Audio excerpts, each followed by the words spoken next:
Welcome sa Dries TV. Kung interesado ka sa ganitong news, huwag kalimutang isubscribe ang ating YouTube channel. Maraming salamat! Welcome back again sa ating YouTube channel mga kakimpaw, and sa update natin ito ang pag-uusapan natin ay tungkol sa naging interview po kay Kim and Paolo Avellino. Meron po kasing binitawang salita si Paolo Avellino sa naturang interview na yon ay napaisip nga ang marami. Ano yon? Mamaya malalaman nyo po yan. Pero bago po ang lahat, maraming salamat muna sa inyong patuloy na pag-support at pagsubaybay sa mga daily update natin. Kaya naman magbabasa muna ako ng ilang mga komento patungkol po ito sa naging previous update natin.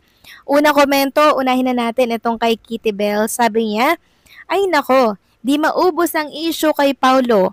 Ganyan talaga pag sikat na sikat ka, ikaw na lang ang nakikita sa lahat ng platforms. Pag di kayo nakasubaybay sa Kimpaw, wag na lang kayong maniwala agad, lalo na kung mga short videos lang. Para kasi that time may commitment pa sila na next at saka hinabol pa ni Dambu. Natural kung ako di ako babalik din.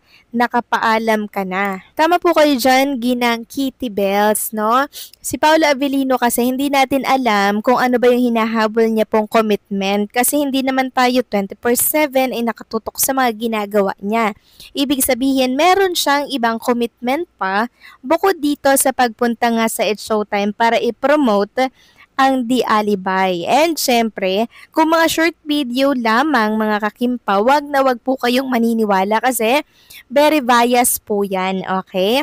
Wag kayong magbabase sa short video na ang layunin lang at gustong ipakita ay yung pwedeng ikasira ni Paolo Avellino. At tama po kayo, talagang pagsikat, doon na lang po nakatutok ang mata ng mga bashers para sirain syempre si Paolo Avellino. Pero tayong mga fans, maniniwala pa ba tayo dyan sa mga bulok na estilo nila para sirain ang Kimpaw?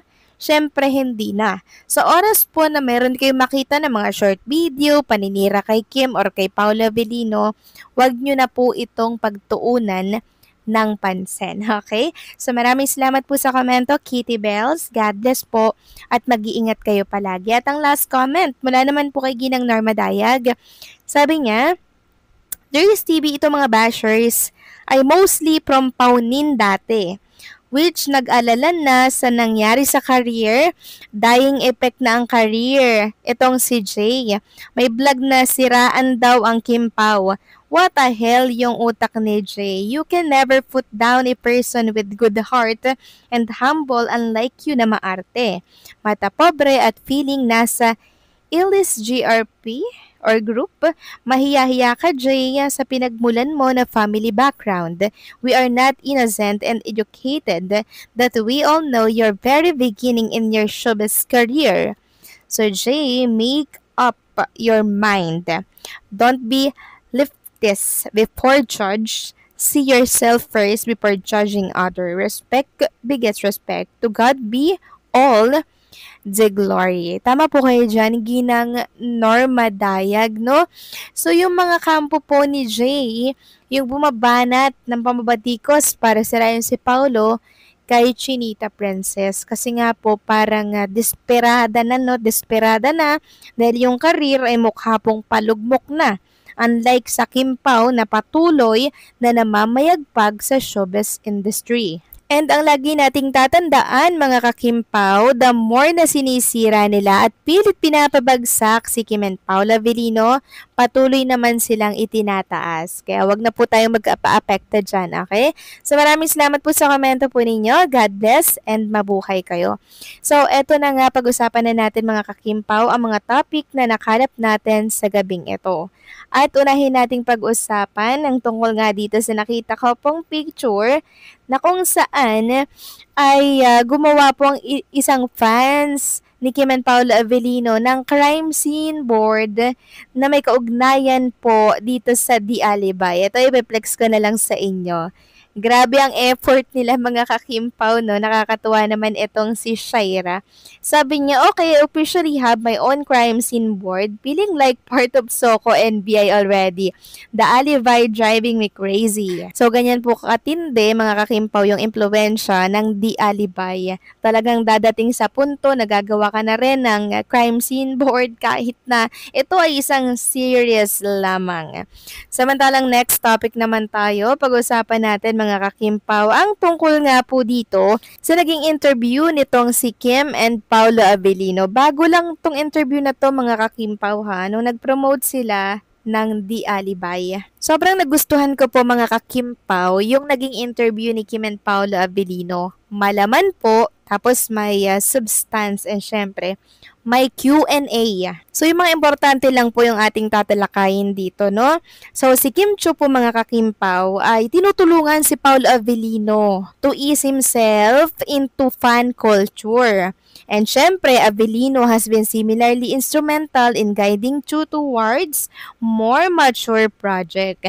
Si Paolo po ang nakaalalay kay Chinita Princess para po mas maging matagumpay at matutunan po ni Kim Chiu yung mga mature project na binabato at binibigay po sa kanila. Kaya kung inyo mapapansin, yung The Alibay, sobrang ganda po ng kinalabasan. At eto nga po ang pinag-uusapan mga kakimpaw, yung sinabi po ni Paolo Avellino dito sa interview na to na parang ayaw niya pong tinatawag or nililabel ang Kim Pao as love team.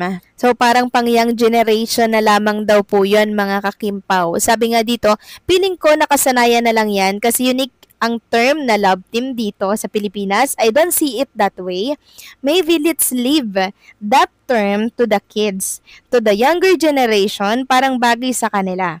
Avellino tells Lifestyle Inquirer with Ella, parang ang tanda ko na para ma-label as a love team. So ayaw po palang tinatawag no si Paolo Avellino or sila ni Kim Chiu na love team. Parang ang mas maganda daw sa kanila na tawag ay partner or tandem. So ang lalim po ng mga binitawang salita ni Paolo Avellino dito mga kakimpaw, talagang may substance, may laman po. And pansin ko na talagang nagmamature na si Paolo Avellino. Kung bagay, ayaw niya na ng pang love team. Gusto niya na po ay pang mag-asawa na, pang mag-partner na. Parang ganun kasi yung naging datingan niya sa sagutan niya po sa interview. Parang gusto niya nang iwanan yung part na love team, no? Love team gusto niya naman, syempre iba na. 'Di ba? Kasi nga hindi na po pumabata si Paolo, tumatanda na po siya. 37 years old while Chinita Princess nasa 35 years old. Kaya tama nga naman si Paolo Avellino. Hindi na bagay sa kanila or sa kanya na tawagin pang love team. Partner na lang, 'di ba? Na kung saan malalim yung meaning, pwede ring pang mag-asawa na lang, 'di ba Paolo Avellino? Parang gusto niyang yun ang mangyari. Parang mag-asawa na lang, ganun mga kakimpaw. Parang ayaw niya nang tawagin siya na love team kasi pang younger generation nga naman yun. So anong sa inyo dito mga kakimpaw? Please comment down below.